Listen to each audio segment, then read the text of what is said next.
This episode is brought to you by Progressive Insurance. Do you ever think about switching insurance companies to see if you could save some cash? Progressive makes it easy. Just drop in some details about yourself and see if you're eligible to save money when you bundle your home and auto policies. The process only takes minutes, and it could mean hundreds more in your pocket.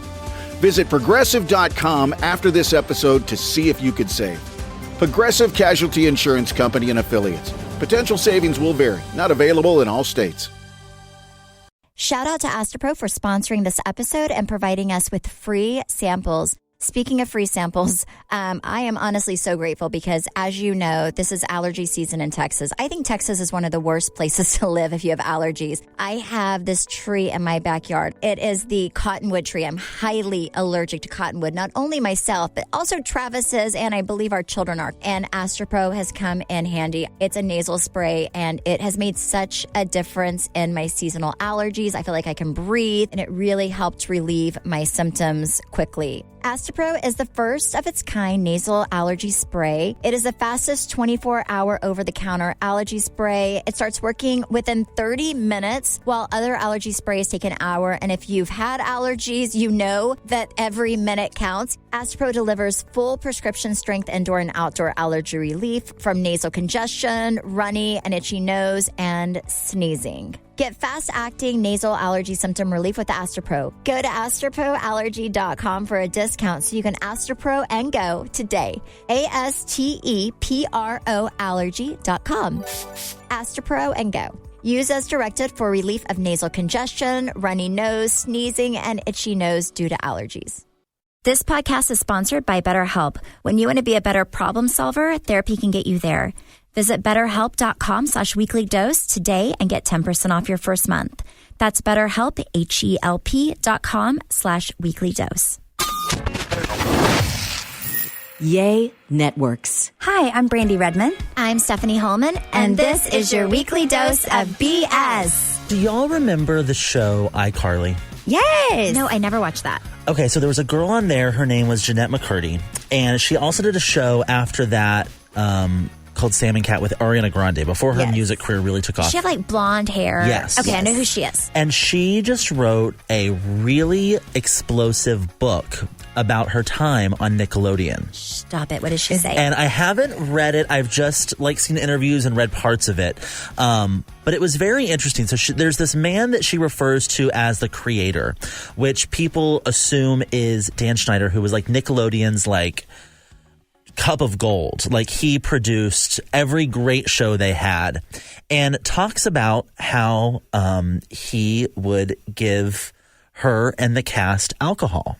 Oh my gosh. And talks about how one of her friends who was on another Nickelodeon show, which people have kind of inference now is Victorious, about how they were always so hungover that some of the people, the whole time they were doing that show, don't even remember filming scenes because he would just keep them liquored up so much. And basically, if you wanted to get your own spinoff show, you had to do certain things and agree to certain dinners and meetings in order to get that. And she said that after her first season of her show with Ariana Grande was done, Nickelodeon offered to pay her $300,000 to silence her. And she was like, well, if you're offering me this money, there must be something that was actually not right that I haven't realized was not right yet. So I'm not going to take that money. Good for her. That's very rare. And her book is called, I might be saying this wrong, but I'm pretty sure it's called I'm Glad My Mom Died. What? Because her mom put her in acting, and they had a very abusive relationship. Or her mom was very abusive to her. And so finally, when her mom passed, she was like, I'm not acting and I'm done with this. And I guess there's some law where when you're a child actor, I forget the term of it, but there's a certain amount of your money that goes into a trust for you to have once you turn 18. Uh-huh. Well, her mom never set up a trust, and she did not get a single dollar from her time on Nickelodeon. Oh, wow. Oh, is that not crazy? That's crazy. Insane. And her mom's now passed. Her mom is now passed. And she talked about how, she ran this by her brothers before she wrote it. Her brother was like, yeah. But it's a very interesting book. If you're looking for something to read, I recommend it. I just got it. I have not fully dove into it yet, but Very interesting. What Just is like she doing child now? actors. Is she still in the like? She's left acting because I think it just has like a bad memory for her. Oh my gosh! So there's a pause. So who was that guy on Different Strokes? That oh my gosh, that was always the youngest guy. He was like the Different Strokes, like face of Different Strokes. I cannot think of his name. Is it Arnold something? Yeah, Arnold. Something? Arnold. Yes. But anyway, kind of the same thing happened to him. I saw something on Different Strokes where his family, like, and he was like the lead guy, and that was like the number one show on TV at the time in the 80s. Mm-hmm. And I think his dad was like his manager or something, but they literally like took all of his money. He left that show, which was like the number one show, and he should have had millions, and he had nothing. And then at one point in his life, he was like working at a security guard outside of like some little like mall strip. Stephanie showed me the saddest TikTok the other day of Aaron Carter, who sold out stadiums when he was making $200 million like a year, performed for a crowd of like 5 people last week. It was so sad. It's like, but he's the same situation where his family took all of his money. Yeah. And then also Ariel Winters. She went through something similar, but she had the whole emancipation. Yeah, she did. Mm-hmm. Like, what is it? Yeah, you divorce your parents? Yeah, like when she was 15, her sister like tried to get custody of her, and she ended up just emancipating because she did not get a dime of her Modern Family money. Yeah. Isn't that crazy? And she had she had that number one Disney special at the time too, Sophia the First. Man, I hope I produce a little gold mine. I mean, seriously, yes. I feel like if anybody could, Trey, it would be you. You would have the I want to be a little momager. You would have the most extra child there is. But yeah, that's my story. If you have not read this book yet, pick it up. It's very interesting, especially like I grew up watching that show. So it's interesting now hearing her perspective. Yeah. I wonder if she talks about her relationship with Ariana Grande too, because she does I know a little that they bit. were besties. Yeah. She said that it wasn't a healthy relationship because she was constantly comparing herself to Ariana, but she was like, I never wanted to sing. So I don't know why I was comparing myself to someone that was like not wanting to act. She didn't even sing on the show. Yeah. No, but I think Ariana didn't want to act. She wanted to sing, but she was finding success in singing, and I watched a little special on Ariana Grande, and after that show, she actually became famous from creating her YouTube and singing. Yes, yeah, really, yeah. So it wasn't even the show that got her a record deal; it was her YouTube, like Justin Bieber, just like Justin Bieber, Yep. And then discovered both. Did you watch? Actually, because we were talking about Lady Gaga last time, but did you watch Ariana Grande and Lady Gaga's their little special because they have that song coming out together? No. You can go to Lady Gaga's site, but they're so cute and playful together. It's really, really cute. Yeah. Don't you feel like a lot of child actors, like when they get older, like the kids that are just worked to death as like very young, like they're always like 90% of them I feel like are just so messed up and like Amanda Bynes. Yeah. I'll say the one that really made it out well was Hilary Duff. Yes. She made it out sane. Mm-hmm. But most people like, if they have like a big moment really, really young in life, they really struggle as adults. And it kind of makes sense. Maybe it's kind of like their midlife crisis. Like, I guess there's a point. I guess in life you can always strive for more, right? But if you've hit the pinnacle of your life at 12, 13, 14 years old, then especially if your parents stole everything for you, then like what really is there? Like if you were everything at a young age and then your star drops that low, that's got to be so, so, so hard. Because I will say, even after doing like Housewives, there was a point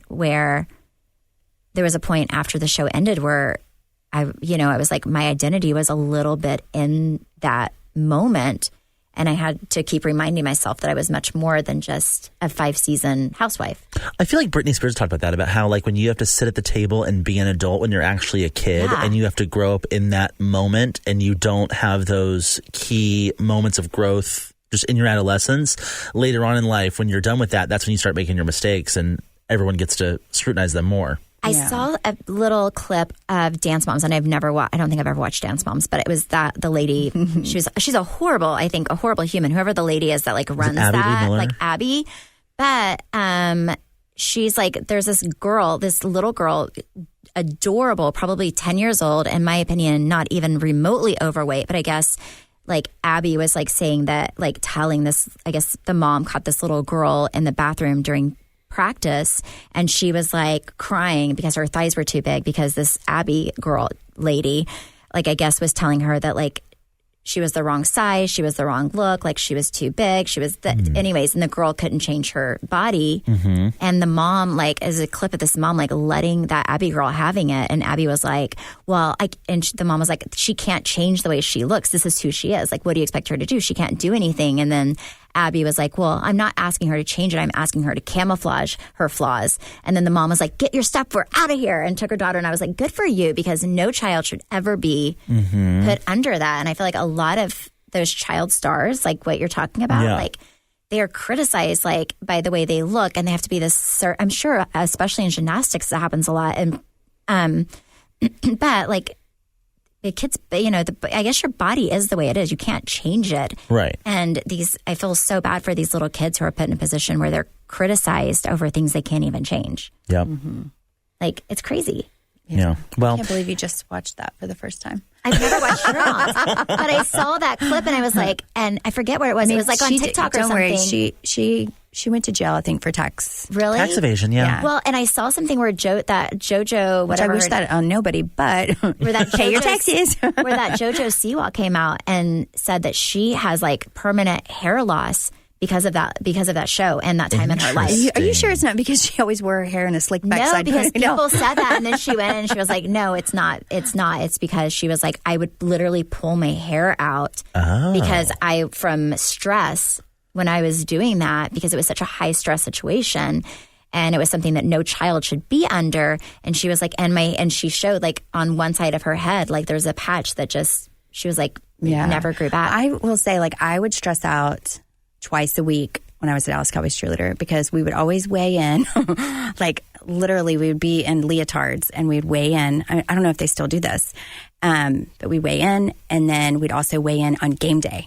Oh my gosh. And so, and like, just to weigh yourself that many times, it messes with your head, you know, and like you want to be a certain number. So they would put up your weight, and like if you'd be on weight warnings, and they would put pictures of yourself in your locker with like where you thought, like you'd be leaning over, and you're like, well, you know, the position I was in is the reason it looked rolly there. Yeah. But they would circle it with like a Sharpie, and then put the picture of yourself in your locker and tell you. Horrible. I know. And but it messes with your head, because, you know, even now to this day, when I look at myself in the mirror, like I'll be like, oh, you know, rather than I'm just, you know, accepting. Like grateful. Yeah. Yeah. Well, if you're a child star and need someone to talk to that about, you should talk to our partner, BetterHelp. Yes, absolutely. I feel like definitely you need some BetterHelp if that happened to you, because I cannot imagine. Now a word from our sponsor, BetterHelp. You guys know I love BetterHelp. I've used BetterHelp for, oh my gosh, over a year. And I love the fact that I don't have to leave my house to get therapy, because there's nothing worse than being stuck in Dallas traffic, going to your therapist, then you're stressed out, then you feel your whole therapy session's about how you're stuck in traffic and you just can't get over it. So I love the fact that I can stay at home at my leisure, talk to my therapist on the phone, or if I want to see her face, I can talk to her on video chat. I like the fact that I don't have to leave my house. I also love the fact that I'm not paying as much as I have in the past for traditional therapy, which is so expensive. You're matched to your perfect therapist by going online, filling out a quiz, and then based on the answers to that quiz, they match you to the perfect person for you. And then if for some reason you meet that person and it's not the perfect fit for you, you can continue trying out a new therapist until you find the right one for you. Let me ask you, how many therapists did you go through before you found the one that was right for you? Honestly, the first one I actually really liked. I thought she was great. She was she would let me talk about my nonsense going on in my life, and I didn't feel judged. Like, for me, I don't necessarily want people to tell me what to do. I want people to listen to me and to help me figure out help me problem solve on my own. And I like the fact that the lady that I use, she's all about that. Like, she's not like telling me how to run my life. She's helping me figure out the best way for me to run my life. Yeah. We want you to be a better problem solver. Therapy can get you there. Visit BetterHelp.com/weeklydose today and get 10% off your first month. That's BetterHelp, HELP.com/weeklydose. All of those child stars, or at least some of them, I feel like do need it. The only time I think you don't need it is if you really have a sound family life. Like, if you have like a family who really has it together, and you have a mom or a dad who 100% has your best interests at heart, and you're not making the money to support the family. Yeah, as a child star, yes. You should not be the breadwinner as a child star. Then I think it can be a really healthy situation, because you have somebody who's like really like on your team. The one thing But I think that's also hard though. When so I know in Jeanette McCurdy's situation, her family didn't have any money. Yeah. And she's making $100,000 an episode. What do you do? I mean, I think as a family, you have to, I don't know. I feel like my parents were always I think they would be so different. I think they would, if they were managing, my mom would take like a 10% managing fee. Yes. And everything else would be in my account. Like I know my family would never do that to me. I'm sure Yes. Brandi can say the same with her family. So I think you're knowingly doing that. Like I remember watching the Elvis Presley documentary and his dad was his manager.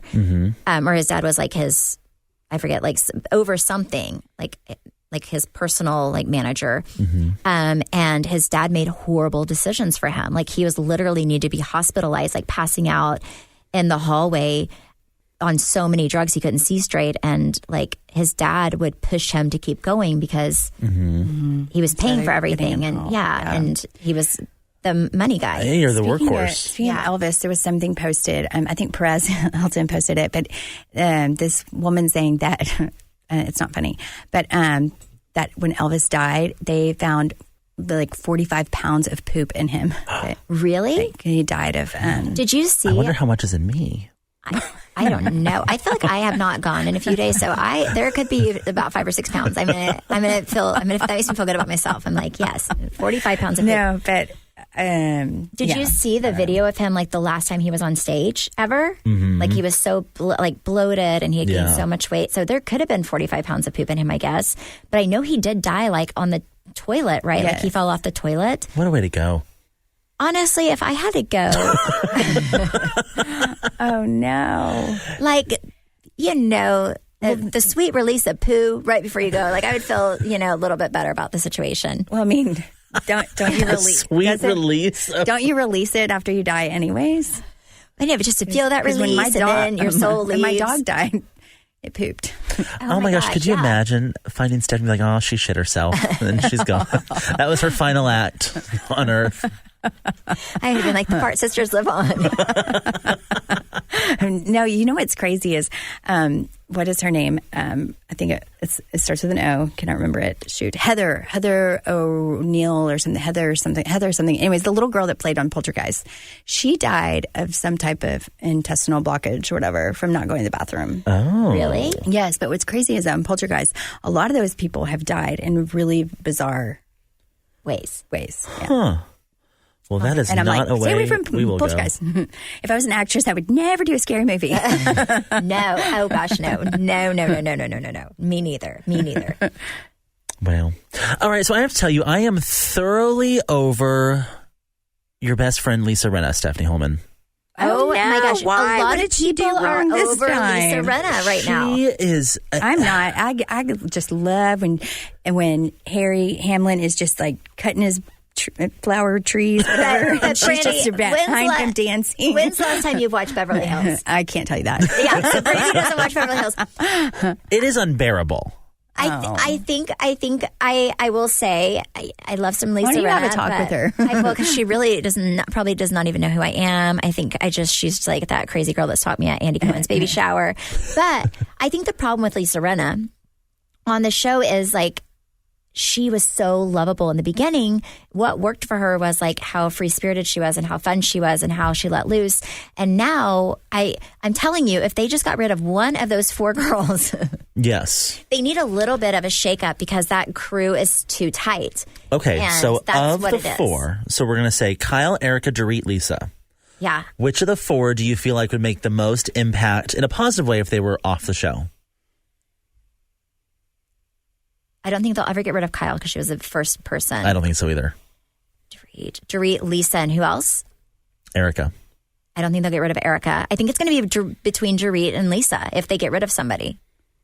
But Lisa brings a lot of drama, which you need, but I almost feel like she needs to take a season off. The problem is her drama seems so manufactured. If she stays, like, she needs to just be like fun, like don't get in the mix of all the drama. Because like this season, like there are parts of me that feel so sorry for her, like whenever she's crying because her mom died. I cannot imagine how hard that is. But then she is like really acting rudely towards. See, it's really Sutton, hard to feel bad for her though when she uses that as her excuse. And then she's like, I'm sorry, I shouldn't use it as an excuse. But then she does the next episode, and it's like, okay, yeah, we get it. Your mom passed. That was hard, but I feel like she's definitely not having a good season. I will say that. She's definitely not having a good season, and I want her to have a good season because you guys know that I like have a soft spot in my heart for Lisa Rinna. Also, the other day I get a package in the mail and it's Lisa Rinna's lip kits. Really? So yeah, like I was like 3 new lip glosses. So I do appreciate I do think her lip stuff's actually really. Do you like them, Brandi? I think they're actually really good. Yes. But I don't know the Beverly Hills ladies to save my life, but like the only person I actually really ever message is Sutton. And that's the thing. Sweet. Is it looks like the 4 girls that have been on there the longest are trying, or they think they're pulling one over on Sutton and Garcelle, and they're really not. Like editing is not going in their direction at all. And it's nice to see. At all. I love Sutton and Garcelle, and I think Garcelle's probably the winner of this season because she's not mean. She doesn't I don't think she's mean at all to the ladies. I think she kind of says how she feels. She doesn't hit below the belt. She doesn't try to make things they're not. She doesn't try to make them a bigger deal than they aren't. I actually really, really like her. I'd like to be her friend, but and I like Sutton. I think Sutton, you feel sorry for her because it seems like everybody's always against her. Sutton has to have her armor in every scene. Yeah. Yeah. But I do think that there comes a point and probably, shows where if you have 4 people that have been together that are that strong, close of friends on and off camera, then there's almost like too much of an alliance to where I think that's the problem. Yes. No, I agree. All right. So switching cities, we have not had a season of Real Housewives of New York since... Was it 2019 or 2020? Let me look. It was before us. I'm going to confirm this for you. They were over before ours, right? Like their season ended before September ours. of 21. And they have not filmed anything. They haven't done anything until now. Rumors are starting to swirl. Apparently, Ramona's been fired. Oh my gosh. Which people want her head on a platter. I think she is so entertaining. Unlike Lisa Rinna, it's like she's not trying to be mean, or that's just who she is. Yeah, I'm interested to see a season without Ramona. You have Sonia, so I feel like she's still really good. Mm-hmm. I don't know how. I think the Legacy show is gonna outlive the new show. Well, and so apparently the cast for that is Sonia, Countess Luann, Dorinda, Jill, and there's one more. Who was it? Tinsley. Kelly Ben-Simone. Oh, yes, both of them. Yeah. Kelly and Tinsley. And I read this on page 6 the other day. A girl from Dallas is on New York now. Oh my gosh. So is she, I met her once. She was actually really nice. She's she's a good friend with Cameron. I think Deandra as well. But she auditioned for Dallas, I think definitely once, maybe twice. But this last time but I also think she may have auditioned for New York, whenever she lived in New York back in the day. Mm-hmm. But her husband was actually a plastic surgeon at the place that Brandi and I go and do our Botox. Oh. We go to McGinnis Dermatology. They're amazing. And so is he a surgeon in both states? I don't know. I've never been a surgeon or married a surgeon, so I don't know anything about surgery. But I do know that he was a plastic surgeon, and I do know that I've never used him for anything because I've never done plastic surgery there. I just do my filler and stuff at the dermatology clinic. But they have another a surgery clinic as well that he worked for. Interesting. And he's not working there anymore? No, they moved back to New York. Okay. So I just find it strange that she was trying to get on Dallas and then she gets up on New York. It's I do not. Like I said, I've met her once. She was nice, but I guess maybe they were going to stay in Dallas if she made Dallas. They would have to have, right? Because you couldn't have a person that lived in Dallas and New York at the same time. But I mean, if that's what she wants, I say good for her. I think it definitely will change his career. I don't know how his career is anyways, but I think if Brandi and I really never had that happen in our lives because Travis sells lockers and Brian sells marina. So it's not like somebody watching the show is going to be like, you know what, I'm going to buy a marina. Or I'm going to sell him a marina, or I'm going to buy a locker. So we never really reaped the benefits of having, ourselves or a husband who it been, like if I can think sell you're a product plastic to consumer. surgeon, or you have like a product that you're selling it to consumer, it can really change your life. Like Yes. I would even say probably Terry Dubrow, I bet you it changed his life. I bet for sure. He was probably a good surgeon, but not as known. I bet you people from everywhere come to him now. Probably Absolutely. the same with the girl from Miami who got Lisa a divorce. Hochstein. Yeah, like I bet you. What a sad story that is, I know, too. it's so sad. We'll tap on that later. But I bet you her husband, it really helped him out. Yes. Like made him blow up. So I do think if you're in that situation, it's smart. I do think you're spot on, though. Legacy will absolutely outlive the reboot of New York. Yeah, depending on who's on there. I mean, maybe the reboot's going to be amazing, but I feel like the Legacy, like New York, if they get the right cast, that cast was magical. But they have to have the right group. And I think that they are such an iconic franchise. I think it'll be hard for a younger group to come in unless they just have some really, really amazing people. Oh, you want to talk about a rumor, by the way? So apparently, rumor has it, and I found this out when I was going through your tagged photos, that y'all are coming back, that Peacock was going to take Dallas, and then Bravo's gotten it back, and you've all been asked back. Okay, so I really love everybody that we've done the show with, but like I don't know who is telling these things, but I always tell people, like, if something happens, we'll let you know. Like in the podcast, like just listen to the podcast. We'll like toot and fart around it, and you'll know. Well, yeah. Here's the thing: in the podcast, we probably won't talk about it, which is how you'll know what's happening. Yeah, we'll just all of a sudden stop. Remember when season 1 came out and Leanne and Tiffany Hendra like were going on all the radio shows talking about like how great it would be to like. They just think it's the greatest thing ever that Real Housewives of Dallas is coming to Bravo, and like the cast hadn't been announced, and I'm like, you two little ding dongs are over here, like talking about how great the show, like it would be to have the show here, and you are like, and like who the cast, and you guys are 2 of the cast members. It was so funny. That's funny. So you're saying that is not true? That is not a true rumor? Not that I'm aware of. I mean, Dallas is a really small city, so I mean, here's the deal, like you would know, like if the group of us, like we're close enough, I feel like between Brandi and myself, we would figure it out, don't you think?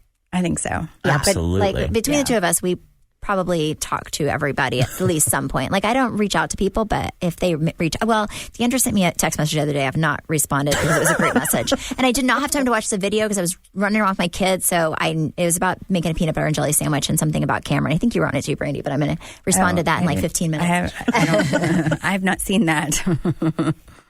But I don't think so. And again, I was talking to Brandi on the flight about it, and I'm like, I really do, and I'm not just saying this. If it does come back, I hope it's like in 2 years where enough time has passed where it's like Miami, like everyone's lives have changed enough to where it's like interesting. I think if we came back right now, maybe a little bit's changed, but not really enough. Like let Brandi my life has changed. Just let Brandi's house be done. I have four kids. Brandi's doubled. Yeah. Well, I mean, season 1 to now. But I mean, like from when we left off to now, like, has life really changed that much, right? Yeah. Like when they last saw us. I'm not talking about season 1, but I'm saying like season 5. I'm like I am a cheer coach. I have another kid. Yes, but you know what I'm saying. Like, I'm just joking with you. But I think whenever you're like your life has changed, but like you have another. Yeah, you're right. You have another kid. It actually has. But I think. Like sometimes when it's like you almost feel like it's a different person, or you're like, I wonder where they are. And I think in 4 or 5 years, a lot changes in life. Like all our kids are significantly older. Everything's different. I know. I do. I have another little munchkin. However, I'm like, I want y'all to hear her cute little voice. I'm going to play her little voice for y'all because she only knows 2 words, and I feel like it's very important for y'all to hear this. Oh. I love little kids. No. Those are her 2 words. What was the other word? No, Toto. Toto, their dog. Toto, their dog. So there you go. Funny. Oh, she's so cute. I posted that on Instagram. But okay, there's no better place to leave off on than that. Like none. Thank you guys so much for listening and supporting. You can follow me at Steph Holman on Instagram and Facebook. And me at Brandi Redmond. And our podcast at BS the Podcast. Bye.